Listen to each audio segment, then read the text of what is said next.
आपल्या सगळ्यांचं या पत्रकार परिषदेमध्ये मी मनपूर्वक स्वागत करतो आणि आज पत्रकार परिषद घेण्यामागचा उद्देश उद्या जो दिल्लीमध्ये एक कार्यक्रम होतोय JNUमध्ये त्याची माहिती आपल्यामार्फत महाराष्ट्रातल्या सगळ्या मराठी माणसांपर्यंत पोहोचावी यासाठी या पत्रकार परिषदेचं आयोजन केलेलं आहे।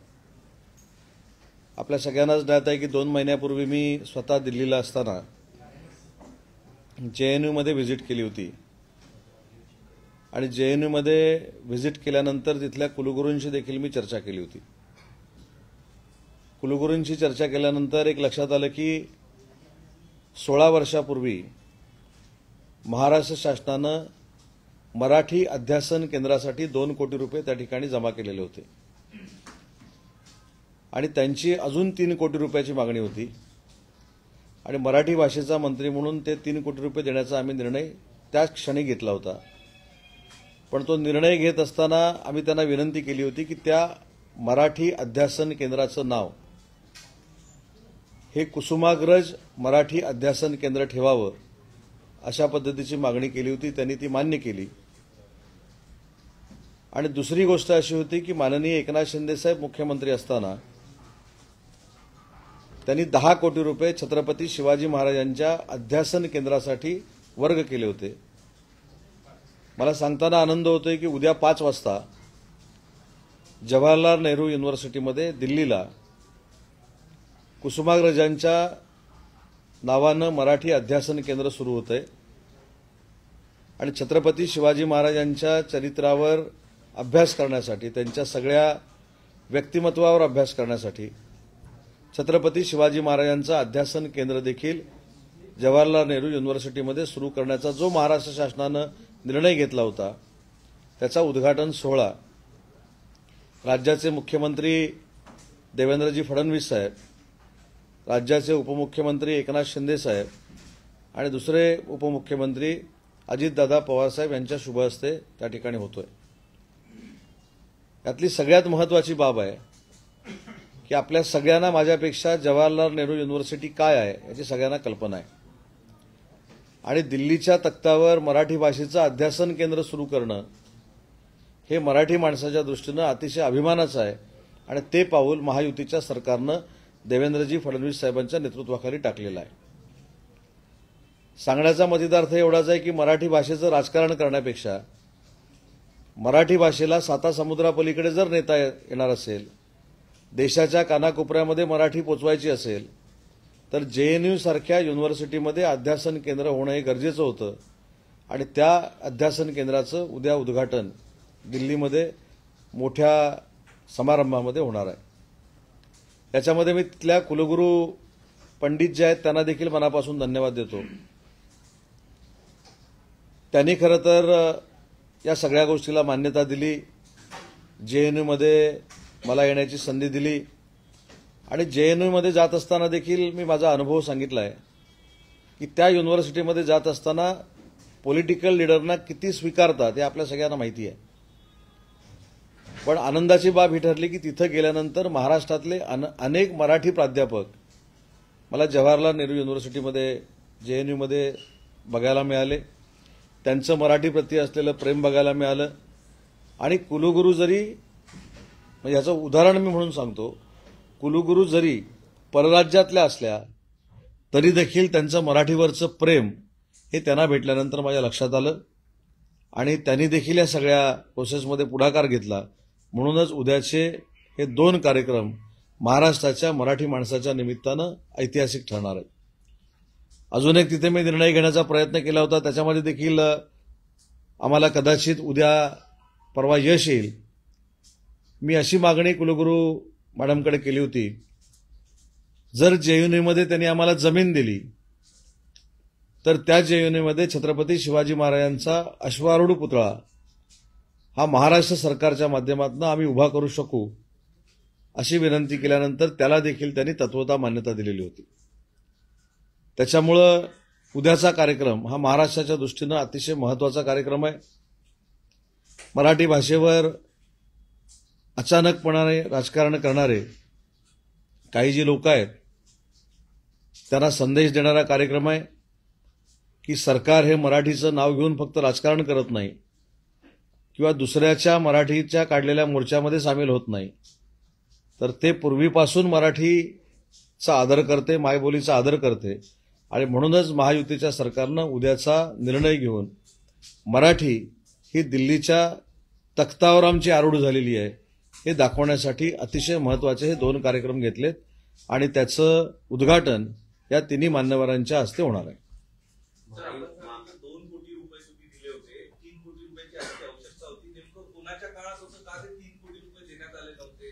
नाही, मुद्दा मराठीच्या नावाने अलीकडे मोर्चा काढला त्यांच्या काळात नाही, मी काय म्हटलं, ही पूर्वी दिलेले 16 वर्षापूर्वी दिलेले ते पैसे आहेत. त्यावेळी जेएनयूच्या कौन्सिलनं तशा पद्धतीचा पुढाकार घेतला नव्हता. पण ज्यावेळी 2 महिन्यापूर्वी त्या कुलगुरू मॅडमना भेटलो त्यावेळी त्यांनी सांगितलं की मराठीसाठी मी काहीही करायला तयार आहे. म्हणून त्यांनी त्यांची जी काय कौन्सिल असते त्याच्यामध्ये तो विषय आणला. आमच्याकडे अजून 3 कोटी रुपयाची मागणी केली आणि ते 3 कोटी रुपये देखील देण्याचा निर्णय महायुतीच्या सरकारनं घेतला. त्याच्यामुळे 16 वर्ष ह्याच्यामध्ये काँग्रेसचा कालावधी होता असं मला वाटतं. त्या 16 वर्षात का झालं नाही मला माहीत नाही, पण या सरकारनं, महायुतीच्या सरकारनं याच्यामध्ये पुढाकार घेऊन दोन्ही गोष्टी करायचा निर्णय घेतलेला आहे.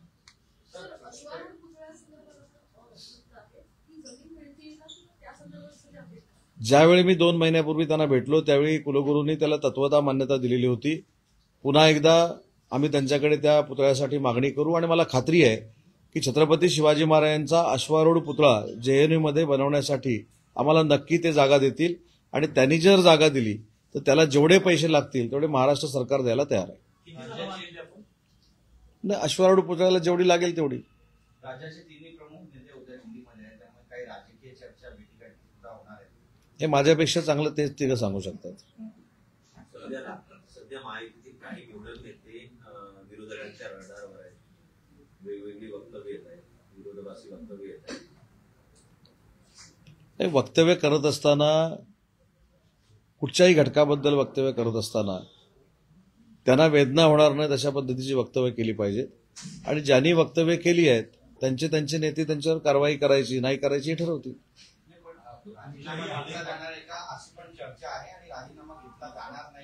कोणाचा?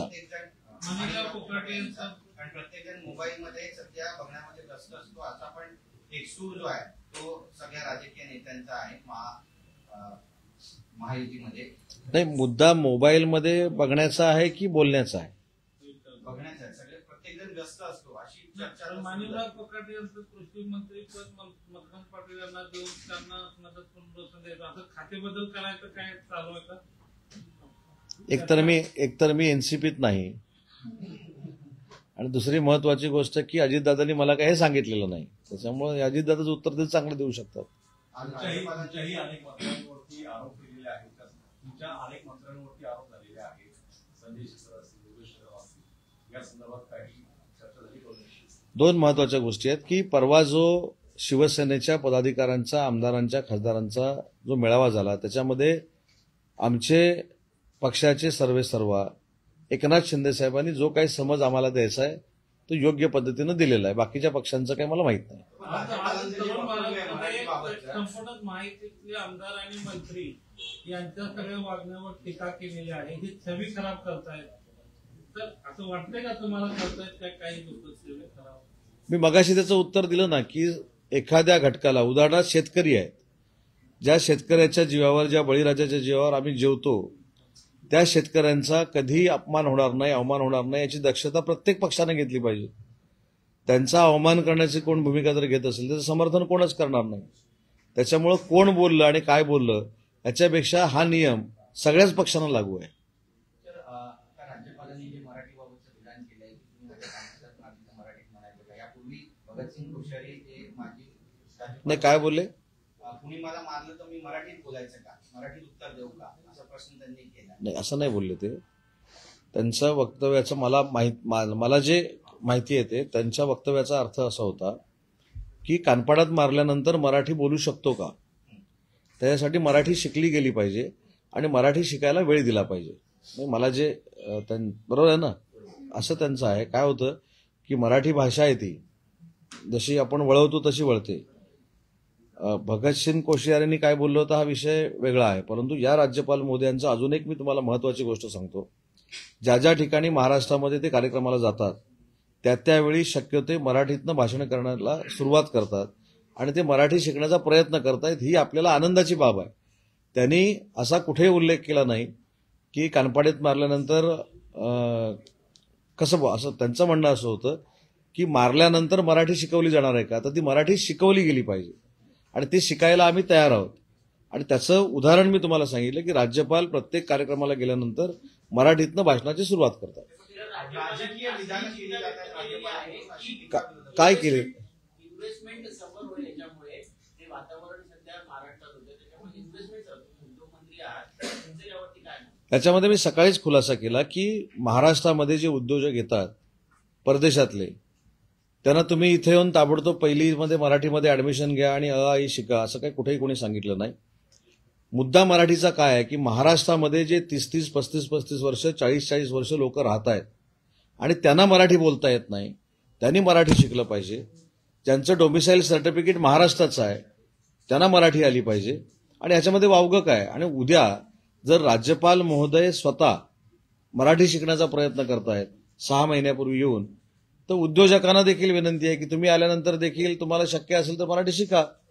पण मुद्दा काय आहे? मुद्दा खरं तर आपण थोडं बाजूला नेतोय.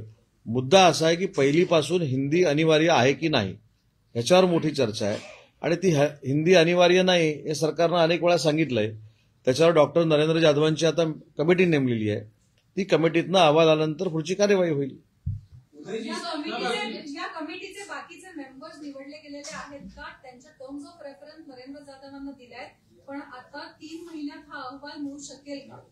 कारण अजून बाकीच्या कमिटी नाही, या समितीच्या बाबतीमध्ये डॉक्टर नरेंद्र जाधव साहेबांची मी काय बोललेलो नाही. मुख्यमंत्र्यांनी ही समिती नेमलेली आहे आणि त्यांना आवश्यक ते लोक त्याच्यामध्ये घेतील. ते उदयजी, मध्यंतरी एकनाथ शिंदेंनी राज ठाकरेंच्या निवासस्थानी त्यांची सदिच्छा भेट घेतली होती. पुन्हा असा काही भेटीचा योग जुळवून आणतात का? आणि महापालिका निवडणुकांसाठी काही युतीचा काही चालना मिळणार आहे का राज ठाकरेंसोबत? नाही, मी एकदा याच ठिकाणी जेव्हा पत्रकार परिषद घेतली होती तेव्हा अनेकांनी सल्ला असा दिला होता की राजकीय बोलू नये, त्याच्यामुळे राजकीय बोलायचं नाही ना. बरोबर ते बघा, नाही बोलू नका म्हणून बोलायचं. बरं, पहिलं तुमच्या खात्याचं माहिती नंतर मग राजकीय बोलायचं नाही म्हणून सांगितलं तर हा विषय, ऐका ना, नाही म्हणून जर सांगितलं असतं तर हा विषय बाजूला गेला असता म्हणून म्हटलं, बाकी नाही. हा सांगा. नाही, तेच पुन्हा एकदा भेट होते का एकनाथ शिंदे आणि राज ठाकरे आणि महापालिका निवडणुकांसाठी काही त्यांच्याशी युती करण्यासंदर्भात काही चालना मिळणार? राजसाहेब ठाकरेंशी अनेक वेळा मी स्वतः भेटलेलो आहे. तिथं कुठेही राजकीय चर्चा झाली नाही. शिंदे साहेब देखील ज्यावेळी राजसाहेबांना भेटले त्यावेळी मी स्वतः होतो. राजसाहेबांनी सन्मानपूर्वक त्यांना जेवणाचं निमंत्रण दिलं होतं. मी देखील तिथं जेवायला होतो. त्याच्यामुळे तिथं देखील राजकीय चर्चा न होता वंदनीय बाळासाहेबांचे संघटना स्थापन केल्यानंतरचे अनुभव काय होते, त्यांनी कशा पद्धतीनं भाषणं केली त्याच्यावर चर्चा झाली. आणि युतीच्या बाबतीत जर बोलायचं झालं तर ते लपून लपून का भेटतील? राजसाहेब आणि एकनाथ शिंदेसाहेब एकत्र बसतील आणि त्याच्यावर निर्णय घेतील. अजून एक त्याच्यातला महत्वाचा भाग आहे मला भेटण्याचा, तर मी पुढच्या 8-10 दिवसामध्ये परत खिचडी खायला जाणार आहे. त्याच्यामध्ये देवेंद्र फडणवीस हे करोनातली नाही.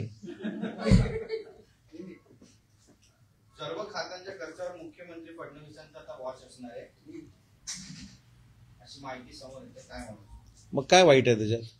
नियोजन विभागाच्या निधी वितरणाचा विशेष नगरविकास विभाग जे आहे हा मोठा निधी ट्रान्सफर करत असेल तर मुख्यमंत्र्यांची मान्यता लागणार आहे अशा प्रकारची माहिती समोर येते. इनडायरेक्टली नगरविकास विभागावरती मुख्यमंत्र्यांचं नाही असं तुम्हाला वाटतं? तुम्हाला काय वाटतंय?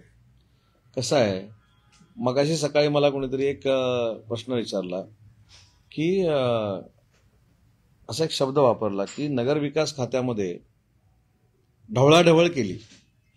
तर मी असं म्हटलं की त्या फाईलवर असं लिहिलंय का की मी नगरविकास खात्याच्या कामामध्ये ढवळाढवळ करण्यासाठी हे सगळे अधिकार माझ्याकडे घेतले आणि सही केली?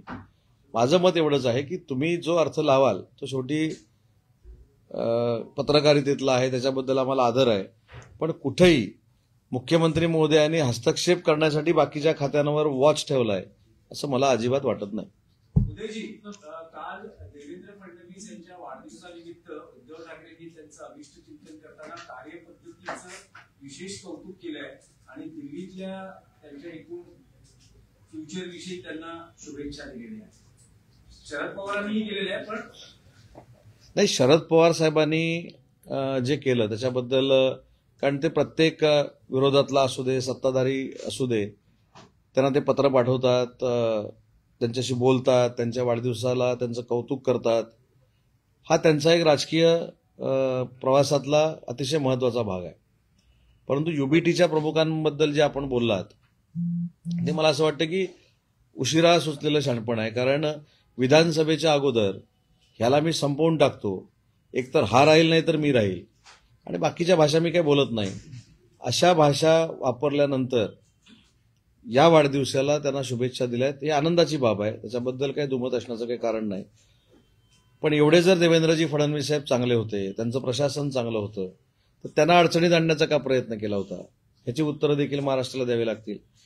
देवेंद्र फडणवीस साहेबांचं प्रशासन जर एवढं चांगलं होतं तर वाईट शब्दामध्ये त्यांची हेटाळणी का केली होती, ते देखील महाराष्ट्राला उत्तर द्यावं लागेल. देवेंद्रजी फडणवीस साहेबांचं प्रशासन जर एवढं चांगलं आहे असं आता त्यांना वाटतंय, तर तू राहशील नाही तर मी राहीन हे कशाला बोलायला पाहिजे होतं. शेवटी मला असं वाटतं की आता मुख्यमंत्री ते झालेले आहेत, त्यांना भेटण्याशिवाय पर्याय नाही, त्यांच्याबद्दल चांगलं बोलण्याशिवाय पर्याय नाही, म्हणून कदाचित ते केलं असेल. जवळीक साधण्याचा, राजकीय जवळीक साधण्याचा हा प्रयत्न वाटतोय. विधान भवनातही 3 वेळा भेट झाली त्यांची, समोरासमोर आले.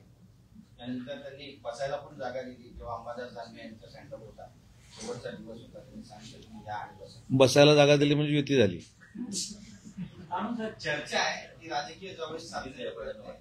आता आम्हाला पण भीती वाटायला लागेल ना, बाजूला बसला की म्हणून युतीच झाली. दोन प्रश्न आहेत.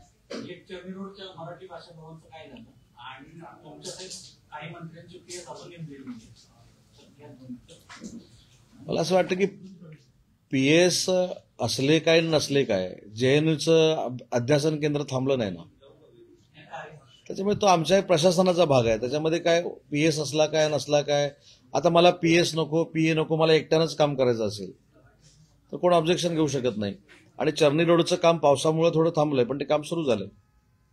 शंकराचार्य यांनी पत्रकार परिषद घेतली छोटीमध्ये, त्यांनी असं म्हटलंय की हिंदी राज्यभाषा ही आधीच घोषित केलेली आहे, त्याच्यानंतर 10 ते 12 वर्षानंतर आता मराठी राज्यभाषा घोषित करतात, असं त्यांनी विधान केलं. नाही, मला माहित नाही त्यांचं विधान काय आहे, कारण त्याच्यावर अभ्यास करणं गरजेचं आहे. शंकराचार्यांच्या मी ज्या मुलाखती बघतो त्याच्यावर मी माझं मत प्रकट करणं कितपत योग्य आहे ह्याचा मी अभ्यास करतो जरा, कारण मी रोज मुलाखत बघतोय त्यांच्या, त्याच्यामुळे त्याचा अभ्यास करून मी बोलतो. कारण माझ्या एखाद्या वक्तव्यावरनं राईचा पर्वत व्हायला नको म्हणून.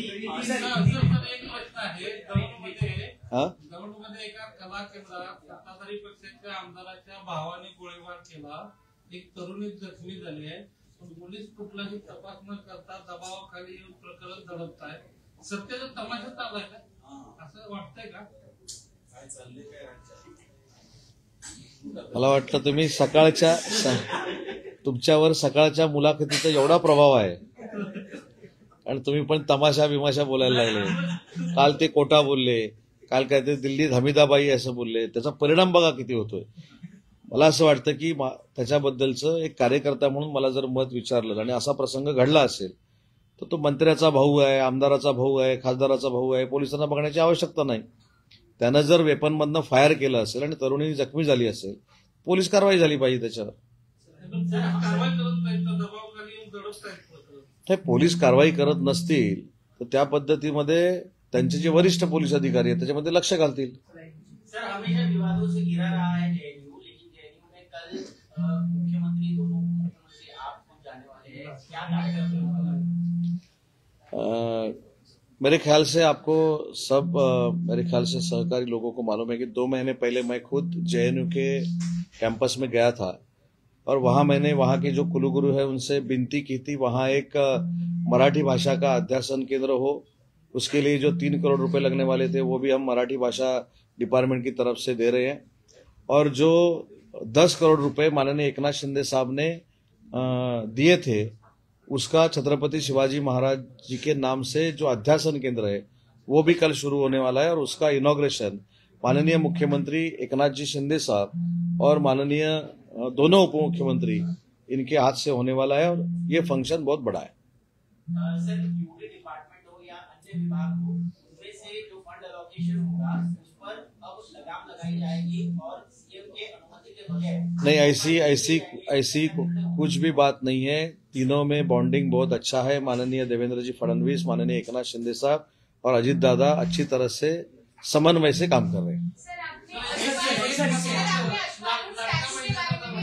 जेएनयू में छत्रपति शिवाजी महाराज का अश्वरण पुतला बनाने के लिए हमने जगह मांगी है। अगर वो जगह वो देते हैं तो अच्छी तरह से वो पुतला हम बनाएंगे।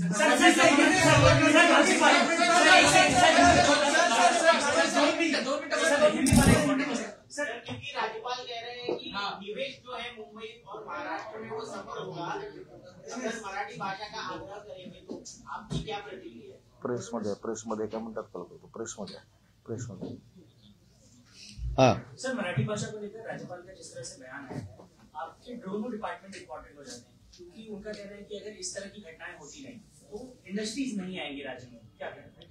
नहीं, इसमें एक है कि जो विवाद चालू है वो यहाँ का जो डोमिसाइल सर्टिफिकेट है, यहाँ के जो रहने वाले लोग हैं, जो अमराठी लोग हैं, उनके लिए बोला जाता है कि उन्होंने मराठी सीखना चाहिए।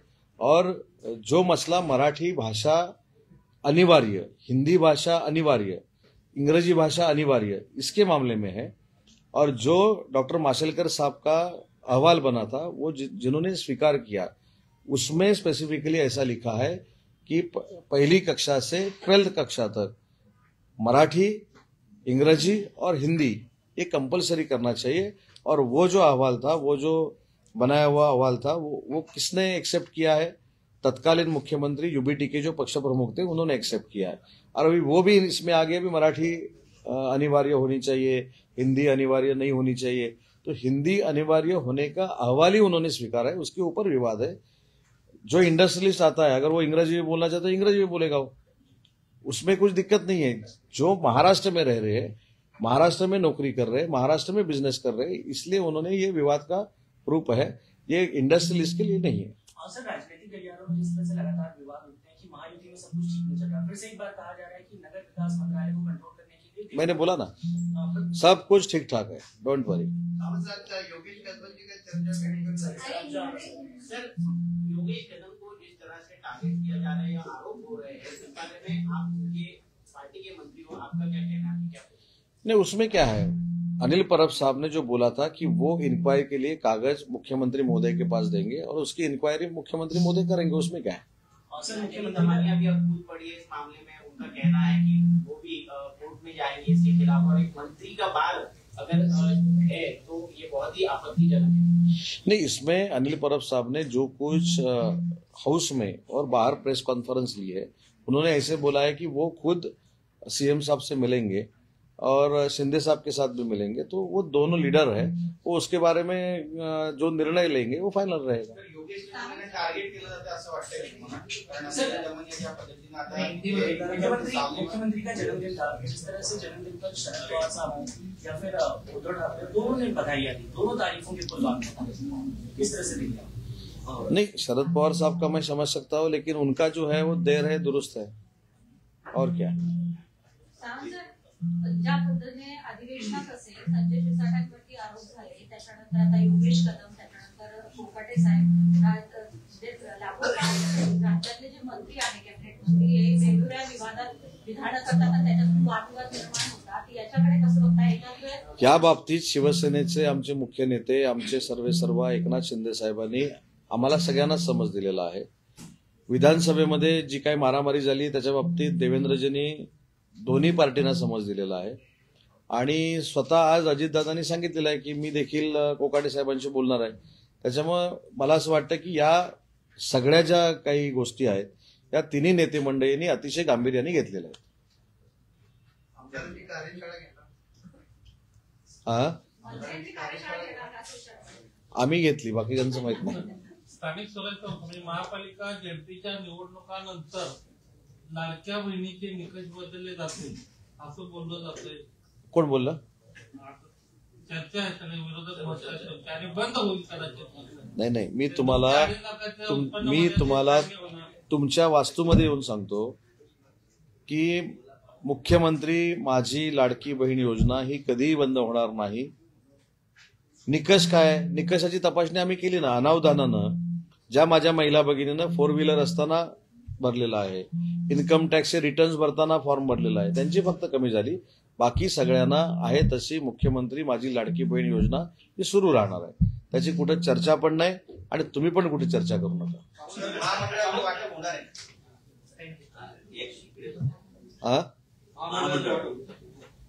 महामंडळाचं वाटप होणार ना. महामंडळाच्या संदर्भामध्ये समन्वय समितीनं 3 ते 4 बैठका केलेल्या आहेत. महामंडळाचं वाटप कशा पद्धतीनं असावं, काय असावं, कुठची महामंडळ कोणाकडे असावीत, यामध्ये 1 महिन्यात तिन्ही नेत्यांच्या नेतृत्वाखाली हे फायनल होईल. आणि मला असं वाटतं की स्थानिक स्वराज्य संस्था निवडणुकीच्या अगोदर या सगळ्या गोष्टी क्लिअर होतील.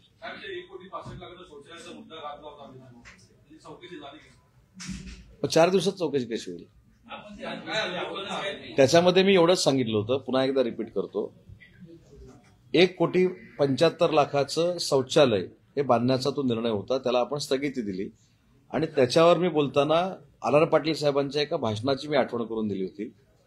आर पाटील साहेब गृहमंत्री असताना एका शाखा अभियंतावर रेड झाली होती आणि आर पाटील साहेबांना संध्याकाळी फोन आला की सगळे पैसे मोजून संपले, मोठी पेनं 7-7 लाखाची मिळाली.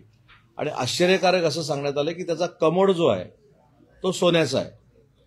त्याच्यावर आर पाटील साहेब स्पॉन्टेनियसली असं बोलले होते, जर सोन्याचा कमोड आहे तर हा सोन्याच्या कमोडवर बसून करणार आहे काय?